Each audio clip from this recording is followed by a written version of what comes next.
The crackling fire cast strange shadows on the stern faces of the gathered warriors. The Skald, his beard intricately braided and his voice like the gusts of the northern wind, raised a horn filled with mead. His words held a sense of gravity and mystery, and the flickering flames danced on the runes carved into the surrounding wooden pillars. Hark, bravest sons of steel and thunder! This tale is not for the faint of heart. It is a saga of spilled blood and undying glory, where gods descend to earth and walk among men, and fate itself is forged on the blade of an axe. In this harsh land, where winter never retreats and wolves howl at the pale moon, a tournament is held that only the most courageous dare to enter, the Jarl's Tournament, where steel sings its deadly song and the weak fall prostrate. But this year, something has changed, something that will make even the most fearless tremble. The Skald pauses, allowing the tense silence to grip his listeners. He takes a sip of mead, his eyes flashing like hot embers, and continues his narrative. Gunnar Coldflame, who has not heard that name? A man who had never known defeat. His axe split skulls, and his name was carried by the wind across all of Scandinavia. No warrior dared challenge him without feeling a tremor in their knees. But suddenly, a stranger appeared, a warrior unlike any other, tall as a Jotun, with eyes as black as a moonless night. He entered the tournament with the confidence of a victor. He fought without hesitation, without fear, as if death itself held him in respect. And Gunnar, the invincible, the unyielding, felt a chilling sensation run down his spine for the first time, for doubt had taken root in his heart. The Skald leans forward, his voice dropping to a conspiratorial whisper. Was Gunnar merely a mortal man, or a god in disguise, testing the endurance of mortals? The fire crackles. The wind howls beyond the walls, and the ensuing silence is heavy, like the steel of an axe poised to fall. Night had draped its shroud over the land when the first Jarls gathered to discuss the future of their clans. Scandinavia was a wild and unpredictable realm where the strength of one person could determine the fate of hundreds. Villages grew, kingdoms expanded, and with them, challenges multiplied. No leader could afford to show weakness, for weakness attracted bloodthirsty enemies. A question plagued the hearts of the warriors: who among them was the strongest? Which clan could boast the supreme warrior, one who would surpass all others and become the true champion of the North? At that moment, Jarl Harald Irontooth rose, a formidable and respected chieftain with silver hair and scars that spoke of countless battles. He surveyed the other leaders and spoke words that sounded like thunderclaps. The gods do not favor the weak. Our clans need worthy champions, and there is only one way to find them. We shall fight not in the shadows of the forests, not in the streets of villages, but before the eyes of all. The heavens and the gods themselves shall determine who among us is the strongest. Silence fell in the hall, broken only by the crackling of logs in the great bonfire. The Jarls exchanged meaningful glances. They understood that this idea carried danger, but also inevitability, for power was the only currency of true worth in these harsh lands. The first tournaments were held in open clearings, where champions fought before the Jarl's gaze. But over the years, as the contests grew in popularity, arenas began to be built. The most magnificent of these was erected on a cliff, where the wind howled like Fenrir's wolves, and the sea crashed against the rocks, reminding all that only the most worthy would survive. The rules were simple, for complexity was a luxury the Vikings despised. Each Jarl had the right to field one champion. This champion carried not only their own honor, but the honor of the entire clan on their shoulders. They had to fight with all their might, knowing no quarter, for a warrior who showed mercy to an enemy in battle, invited defeat into their own home. There were only two ways to achieve victory: to crush the opponent and force them to surrender before all eyes, or to kill them outright. Each victory was written in blood and etched into the memory of generations. Winners received no gold, for gold rusts in the hands of cowards. They received something far more valuable: immortal glory. Their names were sung by skalds at every feast, and Odin, the All-Father, undoubtedly watched over them from the halls of Valhalla. Over the years, many names were carved into the wooden walls of the Halls of Glory. Ulgar the Unbroken, who continued to fight even after losing an eye and a hand, crushing enemies with his indomitable might. Sigrid the Scarlet Fury, who claimed 10 victories in a row without a single break, her body covered in wounds but her will as sharp as her axe blade. Ino the Phantom, a warrior who fought in complete silence, his eyes as blank as death itself. But not all who entered the arena left it alive. Many champions fell, their bodies sent back to their clans on funeral longships, their flames soaring skyward, carrying their souls beyond the veil of this world. As time passed, something strange began to occur.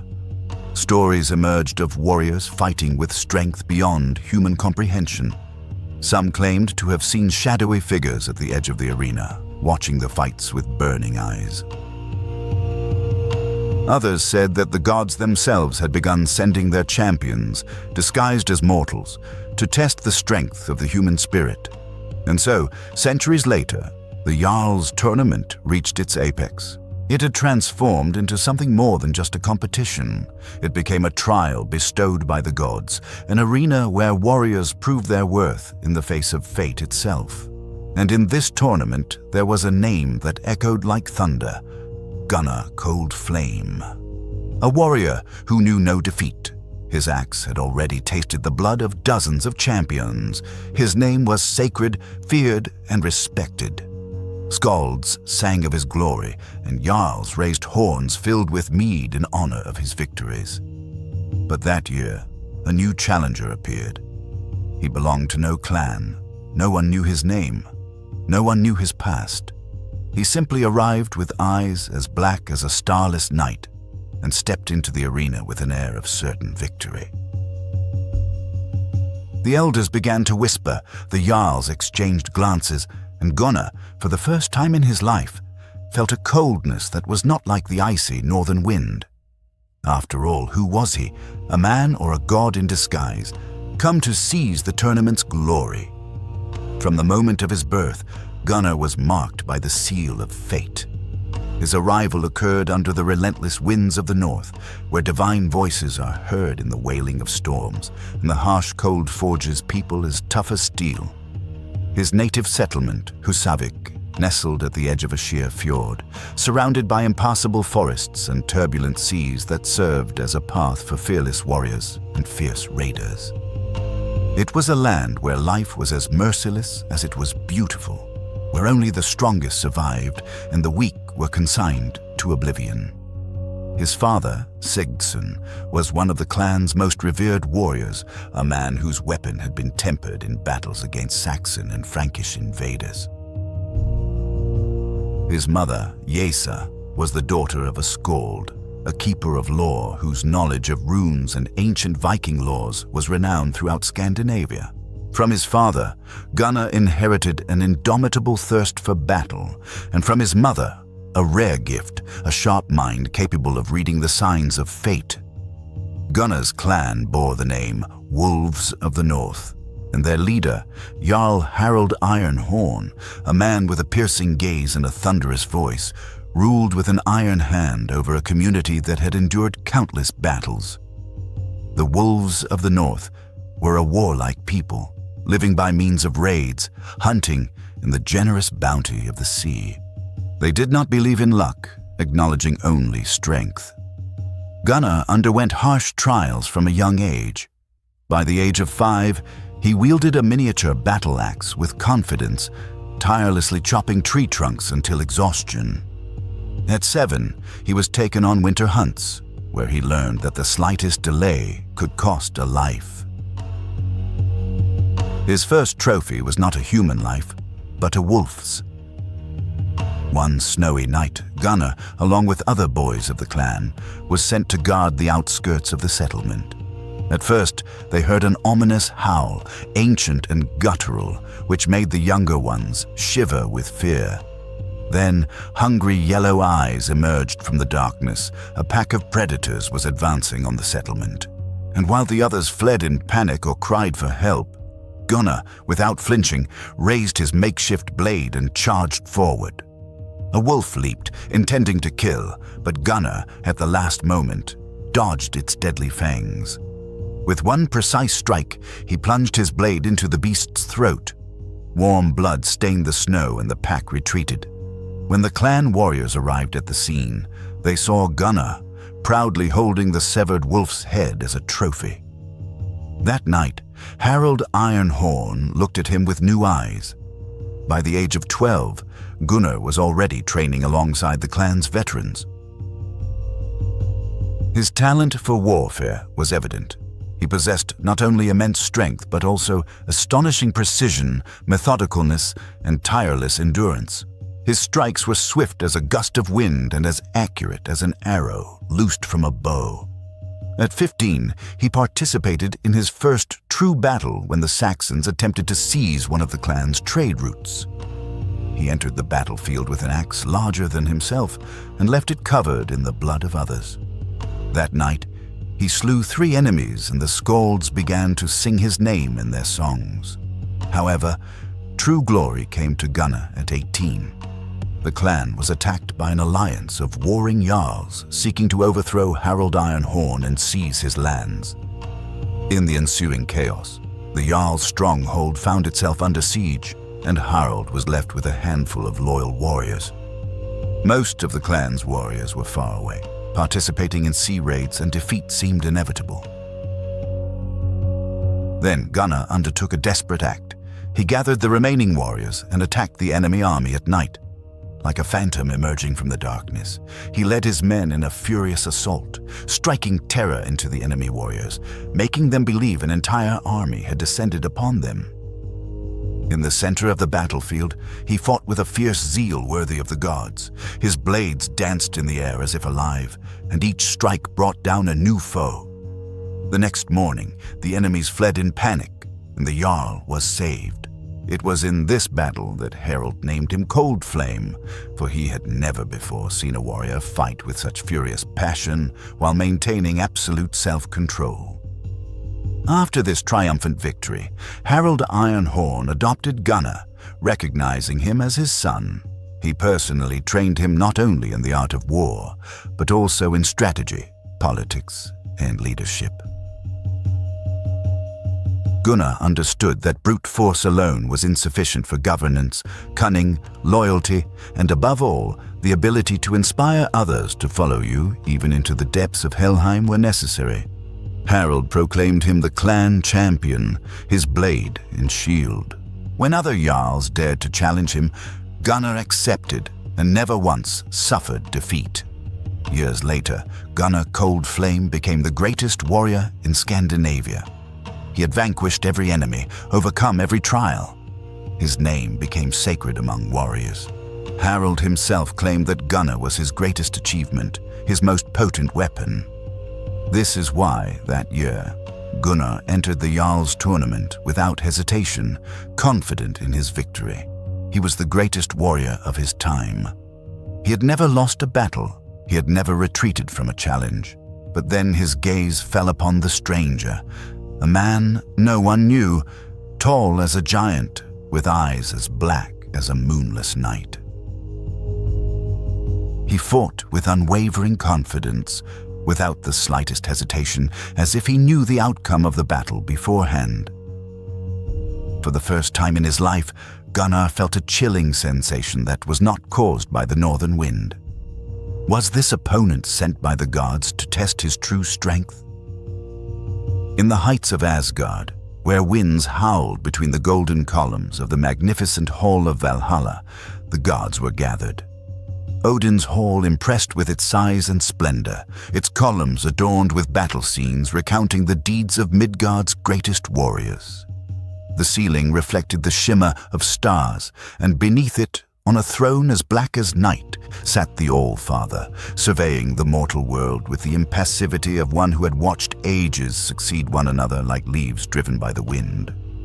Around a table forged from fragments of spears broken in battles, the gods held quiet conversations, their voices like muffled thunder.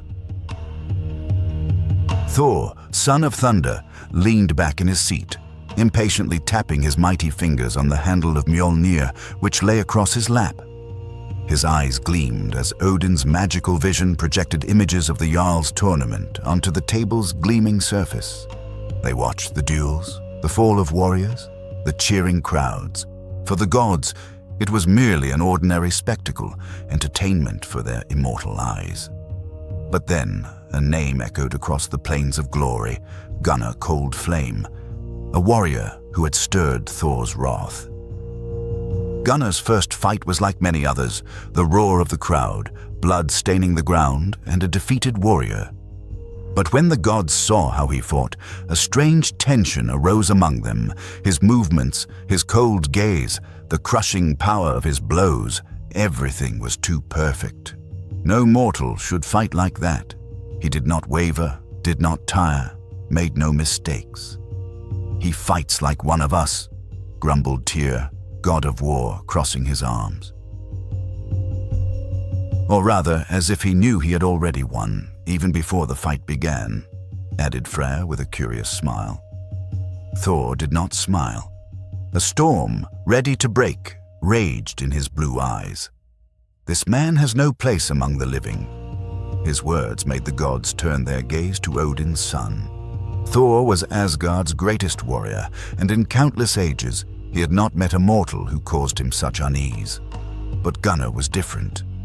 As time passed, Thor watched him, and the more he watched, the stronger a fire, a craving, a challenge, ignited in his soul. He saw Gunnar effortlessly defeat champions. He saw him fight in storms against spears and swords, as if fate itself favored him. And now came the tournament that was destined to change everything. That year, Gunnar Cold Flame was once again to enter the arena, and Thor could no longer stand aside. On that memorable night, Thor left his stone-hewn throne and addressed Odin, saying, "I must descend to the world of men." Silence instantly gripped the hall, the gods' gazes crossing in bewilderment. Only Odin remained impassive.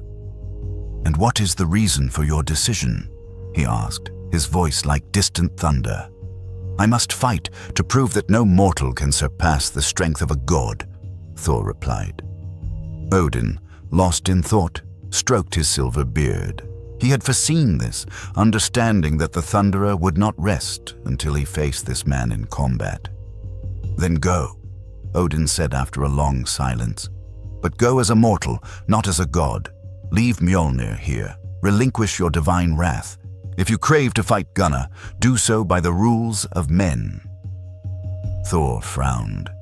To fight without his hammer, without his celestial power, seemed humiliating. Yet he did not back down. "So be it," he agreed. And with the coming of the next night, Thor journeyed to Midgard. The next morning, under the piercing winds of Scandinavia, a mysterious warrior appeared in the Jarl's camp. His height was like that of a giant, his shoulders broad, and his muscles seemed carved from stone by a skilled sculptor. A black wolf's pelt rested on his shoulders, and his eyes were as dark as a starless night. His gaze penetrated the souls of the warriors, as if testing them. He did not smile, spoke no words, only observed. "Who is this man?" whispered one of the soldiers. "He looks like a demon." The Jarls noticed his arrival, and the warriors exchanged uneasy glances, but the stranger did not introduce himself. He simply walked to the arena, picked up a spear lying on the ground, and plunged it into the earth as if issuing a silent challenge. In the center of the arena, Gunnar Cold Flame looked up. For the first time in many years, he felt a sensation forgotten since his youth. Excitement. The crowd whispered, "Who is this stranger? Where did he come from?" The Jarl's tournament was about to change forever. The cloudy sky of Midgard seemed to mirror the tension of the moment, as if the gods themselves watched the mortal struggles from the heavens. This was a place where heroes were born and where they met their end.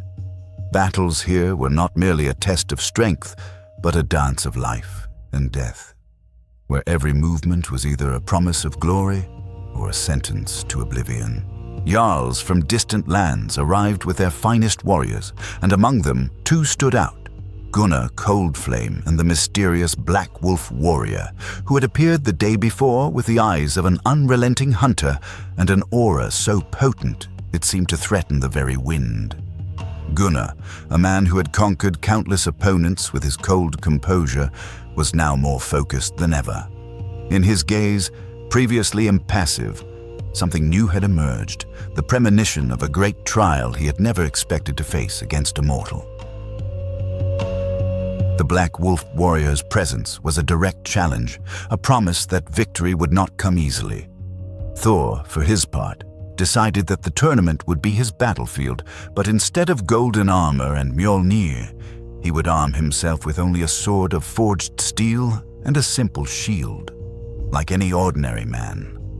Thunder raged within him, but he remained steadfast, reigning in his fury with warrior's discipline. Gunnar stepped into the arena without hesitation. His posture was flawless, as if the ground beneath his feet was already a conquered battlefield. He looked at his opponent, a young warrior from a small clan, whose face was pale with fear. The sword in the opponent's hand trembled, and Gunnar sensed the man's weakness even before he moved. The clash was brief. The young warrior attempted an overhead strike, aiming for a lethal blow, but Gunnar moved with the precision of a serpent. He ducked and, with one fluid motion, drew his sword, striking his opponent in the ribs with frightening ease. The sound of the impact was drowned out by the roar of the crowd, but when the man collapsed to the ground, the arena fell silent for a moment. Gunnar did not smile. He never smiled. He merely watched impassively as the defeated man was led away from the arena. The voices of the crowd hushed in deference to his power, but in Gunnar's eyes, there was something that seemed to defy the entire world. He was a monster of war, not because of bloodlust, but because of his impeccable strategy. Next, Thor, the god of thunder, entered the arena. He appeared more modest than the other warriors, without divine armor, without his magical hammer. Only his immense height and the power radiating from his body betrayed his true essence. The sword he held felt warm to the touch, and the shield he carried was simple, yet adorned with the image of a roaring lion, symbolizing Thor's indomitable spirit. His opponent was a massive warrior from the Wolfhead clan. The battle between them seemed inevitable, as if fate itself had forged this encounter. The Wolfhead warrior roared and charged forward with a furious cry, his gleaming sword cleaving the air like an approaching storm. Thor, raising his sword, prepared himself. He knew the battle would be tough, but also understood that the strength of a god was incomparable. The giant attacked with a vertical strike, aiming for a killing blow, but Thor, with the skill of an experienced warrior, dodged to the left and delivered a diagonal strike, hitting the arm that held the sword. The sound of metal slicing through flesh and bone echoed through the arena, and the giant cried out in pain, but did not fall. Instead, he retreated and attacked again, even more fiercely than before. The clash continued with the fury of a hurricane. Thor and the Wolfhead warrior exchanged blows with immense power, but the giant could not match Thor's agility. Each blow delivered by the god seemed heavier and more precise than the last. Finally, with one swift movement, Thor disarmed the giant, knocking his sword away, and with a final strike, brought his opponent to the ground with a precise blow to the back. The giant crashed to the earth with a dull thud that shook the arena, and the crowd erupted in applause. But Thor did not smile. He looked at the ground, focused on his main objective. Gunnar was closer. The tournament continued, and each battle grew fiercer, yet everyone understood that the true fight was still ahead. The god of thunder and the defiant mortal who challenged the heavens were destined to clash. They were led to the center of the arena, a sacred place where warriors fought for the title of the greatest Jarl. The crowd fell silent, as if the world itself held its breath, awaiting the decisive confrontation. Even Midgard's piercing wind seemed to die down, and the air grew thick, presaging the collision of two titans. Gunnar, sword in hand, looked at Thor with an icy gaze, as if calculating the Thunderer's every move. Thor, for his part, remained calm, but his inner fire burned brightly.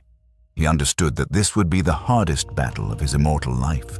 Not only strength, but honor was at stake. The long pause of silent tension was broken by a primal cry as Gunnar lunged into attack. There was no blind rage in his actions, only extreme concentration, like a hunter stalking his prey. Thor prepared, his muscles tensed, ready for a lightning-fast reaction. The first clash of their swords made the iron tremble like distant thunder. The impact was so powerful that the vibration echoed throughout the arena. Every thrust from Gunnar was precise, every movement calculated. He fought with cold composure, trying to wear Thor down, waiting for his mistake. Thor, possessing colossal strength, responded with furious blows, each charged with divine power. Their clash resembled a confrontation of elements, fire and ice, storm and rock. The battle continued, each action more spectacular than the last. The ground beneath the fighters became stained with blood, but neither intended to yield. This was a battle for supremacy between man and god, and like any great confrontation, its outcome was destined to determine the fate of both. Time wore on, and the clash between Thor and Gunnar Coldflame dragged out, like a fierce storm refusing to abate. The battleground was scarred with the marks of their furious attacks, swords and spears rendered useless, the blood of both warriors soaking the earth, while spectators watched in complete silence, mesmerized by the titanic display of strength and resilience. Gunnar, maintaining an impassive demeanor, seemed an inexhaustible source of energy. He pushed Thor to his limits. Every movement was calculated, coldly precise, and with each new assault, it seemed the god of thunder was about to fall. But Thor was different. This trial was the harshest of his life, and a storm was brewing within his soul, ready to burst forth. Two exhausted warriors stood mere feet apart, their bodies covered in wounds, their breathing heavy. Gunnar, gathering his last strength, lunged forward, intending to sever Thor's arm. The blow, delivered with a predator's precision, struck the god's shoulder, making him stumble. Thor let out a cry of pain, something unheard of for such a mighty being, and this was enough to stun the crowd into a trance. The impact was like a thunderclap that shook the earth. Pain in his shoulder resonated throughout his body, but something within Thor began to change. His gaze, previously burning with rage, now expressed something deeper, more primal. This was the awakening of his true divine essence. The power of a god was about to be unleashed. With a roar of fury, Thor rose, feeling divine energy pulsing within him. His hands trembled, but not from pain. It was the storm raging inside, manifesting itself, the power of his divinity breaking the boundaries of the mortal world. Clouds above the arena thickened, and lightning began to pierce the heavens. It seemed that Odin himself, from his throne, was observing his son's transformation.